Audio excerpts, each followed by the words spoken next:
زلمکوټ هغه ځای دی چې د صوبایي حکومت د اړخه د موټروي عظیمه منصوبه به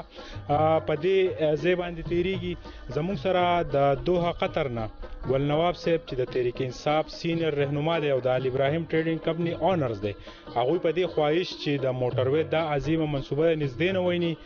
مونږ د دوی اوپینین هم معلوم کوو او زمونږ کم دلته چې عام پبلک دی د هغوی سره هم خبرې وکړو. ګل نواب صاحب السلام علیکم. وعلیکم السلام ورحمۃ اللہ وبرکاتہ. په راتلونکي وخت کې به د دې زلمکوټ په مقام باندې د موټروي عظیمه منصوبه چې صوبایي حکومت یو لویه تحفه ده هغه تاسو د نږدې نه هم وکته، خو هلته کې چونکې د میډیا څخه اکسس حاصل نه ول او موږ به کوشش کوو چې تیر دا کم ځای دی هغې ته هم لاړ شو. نو تاسو دې منصوبې ته په کم نظر ګورئ؟ بسم الله الرحمن الرحیم. سهیل باچا تاسو ډېر مهرباني چې موږ دې ځای ته رالو او زه د عمران خان او پرویز خټک خاص کر د تحریک انصاف ډېر زیات شکرګزار یم چې هغه د دې سواد د پاره خیبر پختونخوا لپاره دومره غټه منصوبه وکړه چې دا د صوبایي حکومت یو ډېر غټ کارنامه ده چې دا لکه دا موټروي زموږ د پاره دغه کو دا زموږ د پاره ان شاء الله ډېر ښه سہولتي او دې زموږ خواهش او چې دې ځای ته په خپل ورشو او دا زموږ په خپل وګورو چې وینو نو زموږ ډېر خپل تسلی وشي او ډېر خپل منصوبه روانه ده. زموږ زلمکوټ کې ولاړ یو دا هغه ځای دی چې په دې به په شپږو اوو میاشتو کې د موټروي کم پراجیکټ چې دی به سټارټ شي. نو تاسو څه ګڼئ د اسلام آباد نه چې به کله راتلی په دغه مردان، تخبایه، شیرګړ او د ملکنډ د غرونو دا ګیرونه به ول، نو څه ګڼئ څه وایئ په دې منصوبې په حواله به؟ نو ان شاء الله چې دا څومره زر دغه شي کمپلیټ شي نو زموږ لپاره به ډېر سہولتونه وي او موږ به ان شاء الله په ګنټه نیمه کې موږ خپل کور ته رارسو ان شاء الله که خیر نو ډېر نن ډېره اهم ورځ د 23 مارچ دی او تاسو چې دی زموږ په سکرین باندې موجود دی چې د پاکستان دپاره دا د لویه د خوشحالۍ یو ورځ ده. څه ګڼئ د خیبر پختونخوا د کومو پالیسو نه مطمئن یې؟ نو موږ خو خاص کر د پولیسو د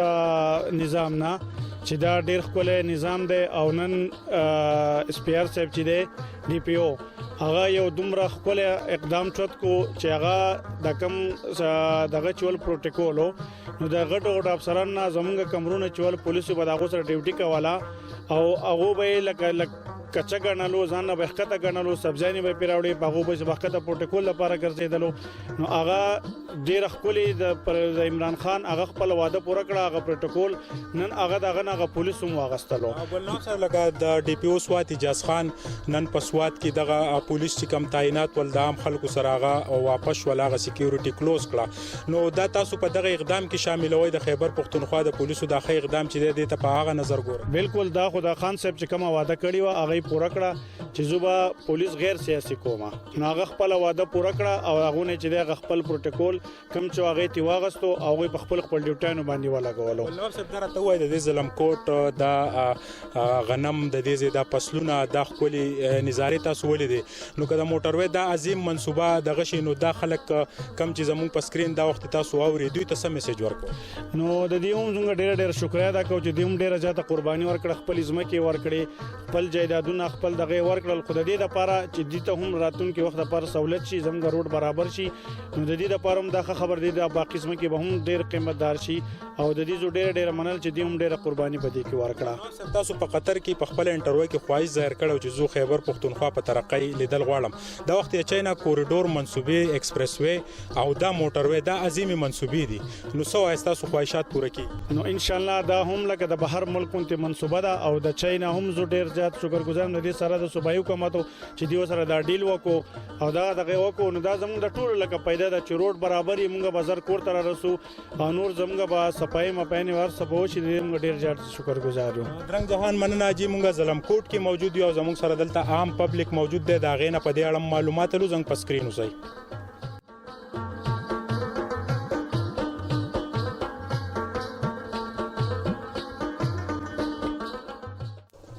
جی زموږ سره دلته کې د ملاکنډ ترانسپورټ پریزیډنټ فرید الله خان موجود دی چې د ترانسپورټ په حواله باندې کم ګاړو مومنټ دی د هغې نه د دوی اوپینین ضرور اخیستل غواړو.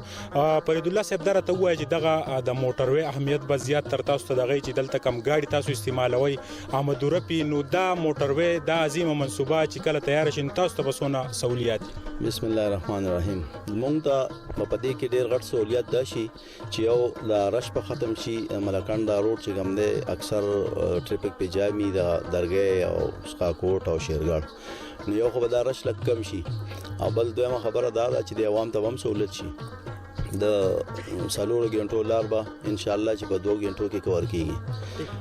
ته هم وایي چې مونږه دا وست ظلم کوټ کې موجود یو د موټروي د عظیم منصوبه په دې طرف تیریږي تاسو د غینو ان شاء الله مو په دې باندې 45 منټ کې اندر رسو نو دا خوري دا وایي چې د خیبر پښتونخوا د عظیم منصوبه د موټروي چې زمونږ عام خلک د ملکن ډیویژن خلکو ته ډیر غټ سہولت راشي تاسو وایي مونږ ته خو دې ډیر غټ سہولت دي چې ایمرجنسي حساب بیمار به نو ملکن باندې تیرونو هغه برداشت نو وس دا موټروي وته ان شاء الله تعالی په خورته مو 45 منټ کې رسو درنګ جهان مننه چې دا غزې د ظلم کوټ چې دلته کې بعد موټروي یو عظیمه منصوبه په لګو ورځو کې په دې باندې کار چې دی هغه ډیر په تیزه سٹارټ دی دلته 24 غنټې چې د کار کیږي د دې عام خلک چې دی هغه د ډیر په نظر ګوري او د دې موټروي عظیمه منصوبه چې دا غینه با ک یو طرف ته د دې خلکو ته په امدورب کې اساني راشي نو بل طرف ته ترانسپورټران چې دی په دې باندې هم د خوشحالي اظهار کوي د صوبایي حکومت د موټروي د منصوبه چې د چکدرې نه کرنل شیرخان انټرچینج پوری وي عام ولسته بعد د دینه ډیر زیات سہولتونه ترانسپورټران هم په دې خبره زور وکړو چې دا منصوبه زموږ د پاره د خېګړی ورده د خیبر پښتونخوا د پولیسو نظام کې هم بهتري راغلي ده او دلته کې موجود زموږ میلمنو په دې خبره زور ورکړو چې د صوبایي حکومت د پولیسو نظام چې دی هغه په ښه ډول روان دی د کیمرامین محمد حسین سره سہیل باچا ظلم کوټ